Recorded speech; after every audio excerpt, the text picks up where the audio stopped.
la tinta que respira. En las calles empedradas de París, durante los últimos años del siglo XIX, cuando la ciudad bullía con la promesa de la modernidad, la Torre Eiffel acababa de elevarse como un dedo de hierro desafiando al cielo, un símbolo de progreso erigido para la Exposición Universal de 1889, vivía una joven escritora llamada Elise Moreau. París era entonces un hervidero de artistas, donde los cafés como el de Montparnasse se llenaban de debates sobre literatura y filosofía, y donde la pluma podía ser tanto un instrumento de belleza como de tormento. Elise, con sus 28 años, se dedicaba por completo a su oficio, pasando horas en su pequeño apartamento en el barrio latino, rodeado de libros polvorientos y el eco distante de los tranvías. Su pasión por las palabras la había llevado a publicar un par de novelas cortas en revistas locales, historias de amores perdidos y misterios cotidianos que capturaban la esencia de una era en transición, donde el gas daba paso a la electricidad y las antiguas supersticiones se entretejían con el racionalismo emergente.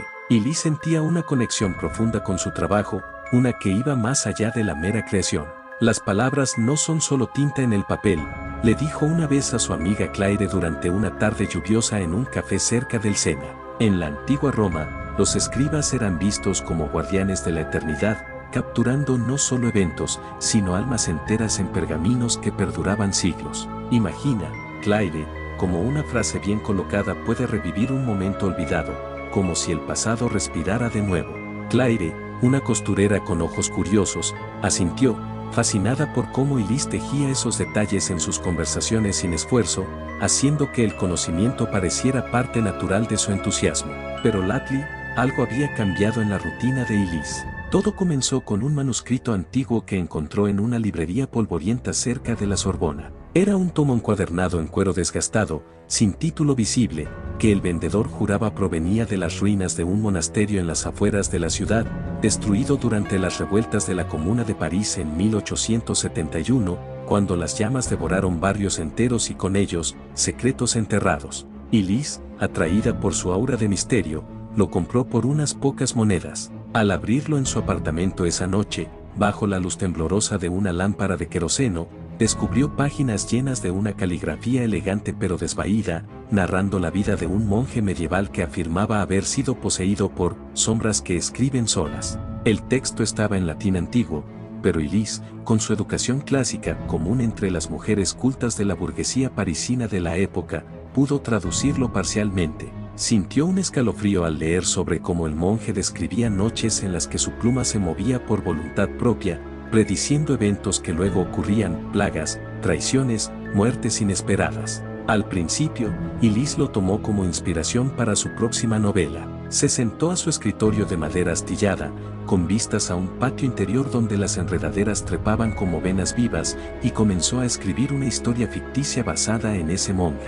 Su protagonista era un escriba en la Edad Media, durante la peste negra que asoló Europa en el siglo XIV, matando a millones y dejando ciudades como París convertidas en tumbas abiertas. En su relato, el escriba descubría que cada palabra que plasmaba invocaba un eco real en el mundo, una frase sobre una aldea en llamas precedía a un incendio real, un párrafo sobre una figura espectral en las sombras hacía que los vecinos juraran ver apariciones. Mientras escribía, Elise sentía una euforia inusual, como si las palabras fluyeran con una facilidad sobrenatural. Sus dedos volaban sobre el papel, y por momentos, juraba que la tinta se extendía sola, formando curvas que no recordaba haber trazado. «Es solo la fatiga», se decía, frotándose los ojos irritados por el humo de la lámpara. Pero esa noche, al acostarse, un sueño vívido la asaltó. Caminaba por las calles medievales de París, oliendo el hedor de la muerte mientras la plaga se extendía, y en el centro de una plaza,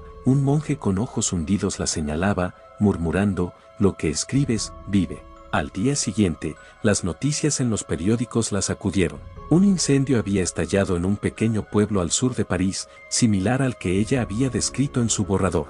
Elise sintió un nudo en el estómago, una mezcla de incredulidad y un cosquilleo de excitación prohibida. Coincidencia, pensó, pero su corazón latía con fuerza, como si una mano invisible lo apretara. Siguió escribiendo, agregando detalles. El escriba en su historia veía una sombra en su celda, una forma humana que se materializaba de la nada, observándolo mientras dormía. Esa misma tarde, mientras Claire la visitaba para tomar té, Elise compartió un poco de su progreso. Sabes, en la historia de la escritura, hay algo fascinante sobre los amanuenses medievales, dijo Elise casualmente, sirviendo el té con manos que temblaban ligeramente. Eran copistas que dedicaban vidas enteras a transcribir textos sagrados, y se decía que algunos desarrollaban una intuición casi divina, como si las palabras les revelaran verdades ocultas. Imagina pasar horas solo con pergaminos, y de repente, sentir que el texto te habla de vuelta. Claire rió nerviosamente, notando el brillo febril en los ojos de su amiga, pero Elise continuó, su voz bajando a un tono conspirador que hacía que el aire en la habitación pareciera más denso. Esa noche, sola en su apartamento, Elise oyó un crujido en el suelo de madera. Se incorporó en la cama, el corazón acelerado, convencida de que era solo el viento filtrándose por las ventanas mal selladas. Pero al encender la vela, vio una sombra alargada proyectada en la pared opuesta a su escritorio, una silueta humana que no correspondía a ningún objeto en la habitación. Parpadeó y desapareció.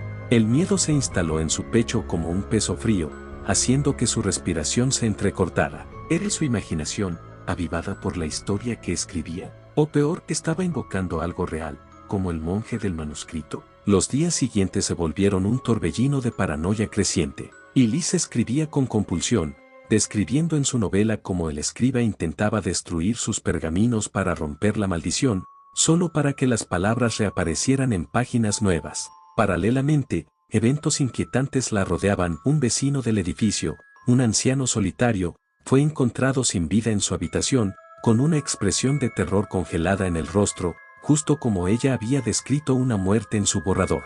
Los periódicos hablaban de causas naturales, pero Elise sabía o temía saber que no lo eran. Su piel se erizaba cada vez que tomaba la pluma, una mezcla de terror y adicción que la mantenía atada al escritorio. No puedo parar, se confesaba en silencio, las lágrimas rodando por sus mejillas mientras la tinta fluía. Claire notó el cambio, las ojeras profundas de Elise, su palidez, la forma en que sus manos temblaban al sostener una taza. «Estás trabajando demasiado», le dijo una tarde, su voz teñida de preocupación.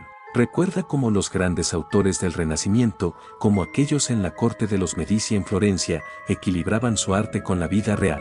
Ellos sabían que la inspiración viene de observar el mundo, no de encerrarse en él.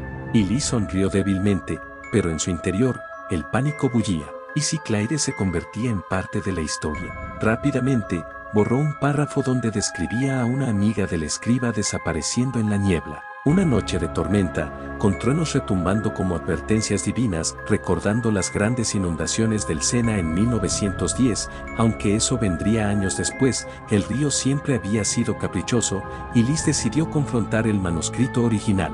Lo abrió en su escritorio, y para su horror, nuevas palabras aparecieron en las páginas en blanco al final, su propia historia, escrita en una caligrafía idéntica a la suya, pero con un final que no había concebido. En él, la escritora, ella, era consumida por las sombras que invocaba, su esencia disuelta en la tinta misma. El terror la invadió como una ola helada, haciendo que su cuerpo se sacudiera. Arrojó el libro al fuego de la chimenea, viendo cómo las llamas lo devoraban.